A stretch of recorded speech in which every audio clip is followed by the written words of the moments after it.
Hello everyone. आज हम बहुत ज़्यादा इम्पोर्टेंट टॉपिक को डिस्कस करने वाले हैं। बहुत ही ज़्यादा इम्पोर्टेंट टॉपिक। क्या आपको पता है वाटर का बॉइलिंग पॉइंट क्या होता है?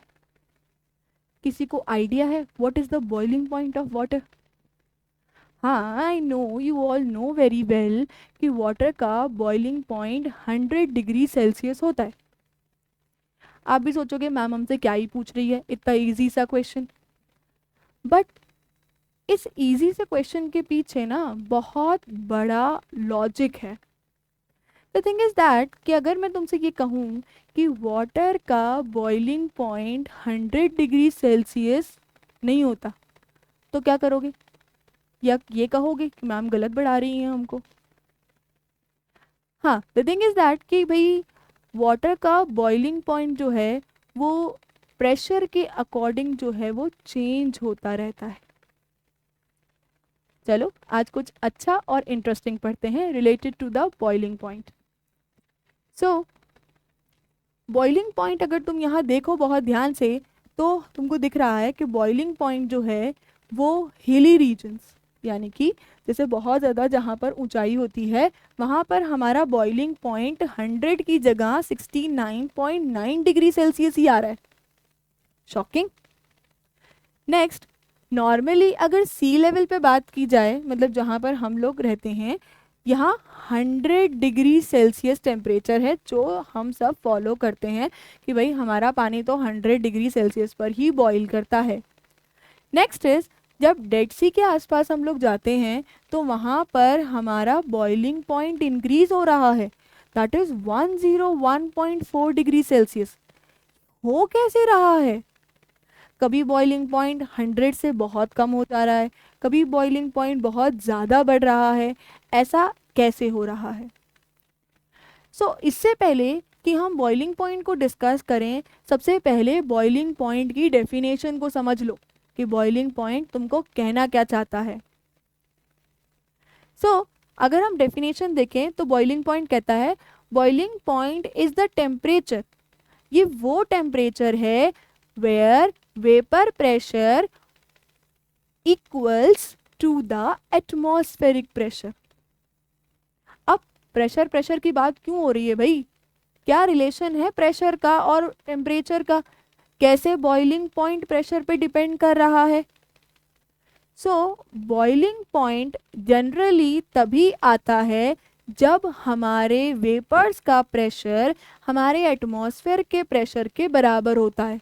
यानी कि इसे देखो, सबसे इम्पॉर्टेंट चीज़, जैसे ही हम हीट करने लगते हैं तो हमको पता है कि हमारे लिक्विड में पार्टिकल्स हैं। इन पार्टिकल्स की जैसे जैसे हीट बढ़ने लगती है तो इनकी काइनेटिक एनर्जी बढ़ने लगती है, और काइनेटिक एनर्जी बढ़ने की वजह से ये बाहर की तरफ निकलने की कोशिश करते हैं, तो प्रेशर लगाते हैं जो हमने रेड कलर से मार्क किया है। लेकिन उसी सेम टाइम पे जब हम ये देख रहे हैं कि हमारे आसपास बहुत सारी एयर अवेलेबल है, तो उसमें भी तो पार्टिकल्स प्रेजेंट है। इसका मतलब वो पार्टिकल्स भी हमारे वाटर की सरफेस के ऊपर प्रेशर अप्लाई करेंगे।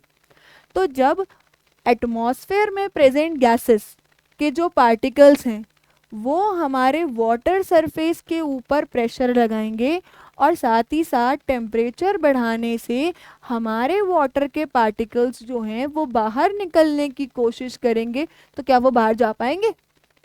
वो नहीं जाएंगे, क्योंकि एटमॉस्फेरिक प्रेशर ज़्यादा है। तो ज़्यादा प्रेशर को कंपनसेट करना पड़ेगा, उससे बाहर निकलना पड़ेगा अगर हमको लिक्विड को वेपर फेज में कन्वर्ट करना है। तो जब लिक्विड को वेपर फेज में कन्वर्ट करने जाएंगे तो हमको इस एटमॉस्फेरिक प्रेशर को इस वेपर प्रेशर के इक्वल करना पड़ेगा। और यही बात हमको डेफिनेशन में बोली गई कि बॉइलिंग पॉइंट वो टेम्परेचर होगा जब हमारे लिक्विड के वेपर्स का प्रेशर एटमॉस्फेयर के वेपर प्रेशर के बराबर आ जाएगा। हाँ, तो इससे क्या हुआ? इससे तो ये हुआ कि हम ये कह रहे हैं कि भाई हमारा सब तरफ तो प्रेशर बराबर ही होता है एटमॉस्फेरिक प्रेशर। तो इसका मतलब बॉइलिंग पॉइंट भी चेंज नहीं होना चाहिए। जैसे हमने देखा कि चेंज हो रहा है, तो क्यों चेंज हो रहा है? चेंज इसलिए हो रहा है क्योंकि लोअर रीजन्स में एयर के पार्टिकल्स ज़्यादा होते हैं। जब large amount of particles present होंगे तो प्रेशर भी ज़्यादा लगेगा, क्योंकि प्रेशर जो है वो जनरेट होता है बाय द कोलिजन। जब ये पार्टिकल्स किसी से कोलॉइड करते हैं, टकराते हैं, कोलिजन शो करते हैं, तब हमको प्रेशर दिखता है। तो जहाँ पर नंबर ऑफ पार्टिकल ज़्यादा होंगे प्रेशर भी वहाँ पर ज़्यादा होगा। और हमने ये देखा है कि हमारे जो लोअर एरियाज़ हैं, जो सी लेवल के आसपास वाले एरियाज़ हैं, उन रीजन्स के अंदर एयर पार्टिकल्स जो हैं वो ज़्यादा होते हैं। जब पार्टिकल ज़्यादा होंगे तो प्रेशर बढ़ जाएगा। लेकिन जैसे जैसे आप ऊपर की तरफ मूव करने लगोगे तो एयर के पार्टिकल्स कम होने लगेंगे, एयर की लेयर्स थिन होने लगेंगी। इस वजह से प्रेशर भी क्या हो जाएगा?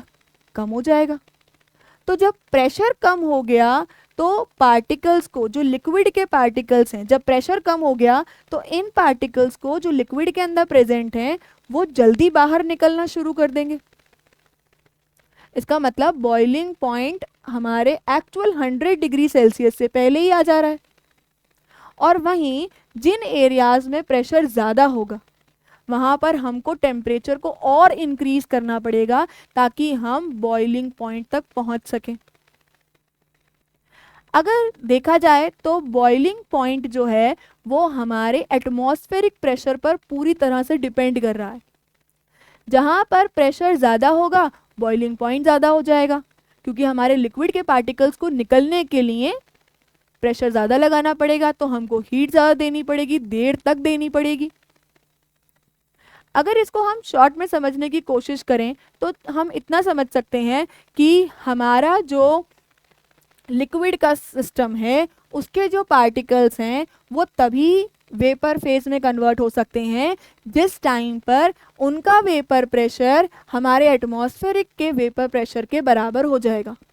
जैसे ही दोनों के वेपर प्रेशर बराबर होंगे वैसे ही बॉइलिंग पॉइंट आ जाएगा। तो बॉइलिंग पॉइंट डिपेंड कर रहा है रीजन टू रीजन और एटमॉस्फेरिक प्रेशर के ऊपर कि कहाँ का एटमॉस्फेरिक प्रेशर कैसा है। इसी कंसेप्ट को हमने प्रेशर कुकर्स के अंदर भी यूज़ किया है। प्रेशर कुकर्स को हमने डिज़ाइन ही इसलिए किया है ताकि हम कम टाइम में जल्दी से अपने खाने को कुक कर सकें। अब आप जल्दी से मुझे कमेंट सेक्शन में बताइए, क्या यही सिमिलर प्रोसीजर यूज़ किया जाता है मेल्टिंग पॉइंट में भी? And stay tuned with us. Thank you so much.